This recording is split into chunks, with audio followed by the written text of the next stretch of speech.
ठीक न छौरी कर काम मजा लुटाई छ सरे याम सुन ठीक न छौरी कर काम मजा लुटाई छ सरे याम जन गेलौ पूरे गाम सोच समझ के करे काम कहियो मुखिया के दै छी है के कहियो सरपंच के दै छी कहियो मुखिया के दै छी है के कहियो सरपंच के दै छी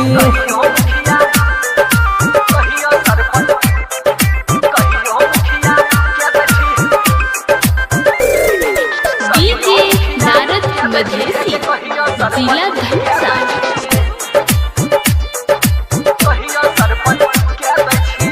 छौरी के है ये न करे न हाय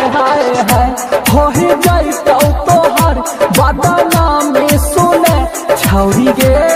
हम देखरी हो तोरा गाछी से तोय घूम रही पाची से हेगल को बाजा उठाई उतर अपन जाल फसाई के जनतो जखनी मैयो तोहर लाज से छौरी खैतो जोहर जनतो जखनी मैयो तोहर लाज से छौरी खैतो जोहर कखनो मुखिया के दै छी है के कहियो सरपंच के दै छी कहियो मुखिया के दै छी है के कहियो sarpanch. Sonu mobile repairing and video mixing centre माँ दुर्गा चौक कदमाहा। हमारे यहाँ शादी विवाह का वीडियो उचित मूल्य बनाया जाता है। प्रॉपर मिस्टर सोनू कुमार सही। Mobile number 9693828938। जिला धनसा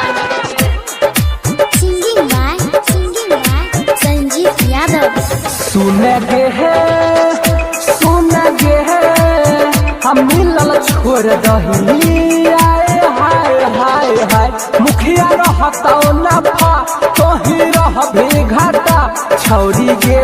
जब करो संजीतवा माना गे नै लड़ै खाती फने गे जनै छौ तोहर लीला सब लोट छौ तोहर ढीला गे बेसी न छौरी करे प्यार राइटर अंकित देतो सुतार बेसी न छौरी करे प्यार राइटर अंकित देतो सुतार कखनो मुखिया के दै छी है के कहियो सरपंच के दै छी कहियो मुखिया के दै छी है के कहियो सरपंच के दै छी।